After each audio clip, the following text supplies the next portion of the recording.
Tiffin తీసుకొని వచ్చేదానికి వెళ్తున్నా. మీరాని రొట్టి పప్పు. టైగర్ కి ఫీవర్ వస్తుంది కదా, మీరాని రొట్టి పప్పు తింటే బాగుంటదని చెప్పి అక్కడికి వెళ్తున్నా. టైం చూడండి 7:59 అయితే ఉంది. ఎండ అయితే ఇరుగ తీసేస్తుంది చూడండి.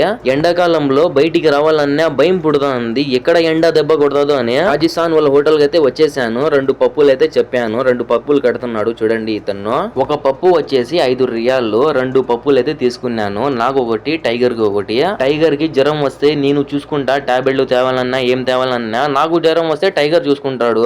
ఈ పప్పులో చూడండి ఎర్రకారం వేసినారు, టేస్ట్ వస్తుందంట ఈ ఎర్రకారం వేస్తే. పప్పు అయితే ఇక్కడ టేస్ట్ వేరే లెవెల్ ఉంటుంది. ప్యాకింగ్ చేస్తున్నాడు చూడండి. ఇక్కడ కూర్చొని తినేదానికి అవకాశం ఉంది చూడండి. కూల్ డ్రింక్స్ కూడా ఉన్నాయి ఇక్కడ. మా షాప్ దగ్గరికి వచ్చింటే బండి వీళ్ళు కూడా దించుకున్నారు, ఫ్రిడ్జ్ లో కూడా పెట్టినారు చూడండి. 3 రొట్టెలు అయితే తీసుకున్నాను. మెత్తగా చేయమని అంటే మెత్తగా చేసినాడు రొట్టె.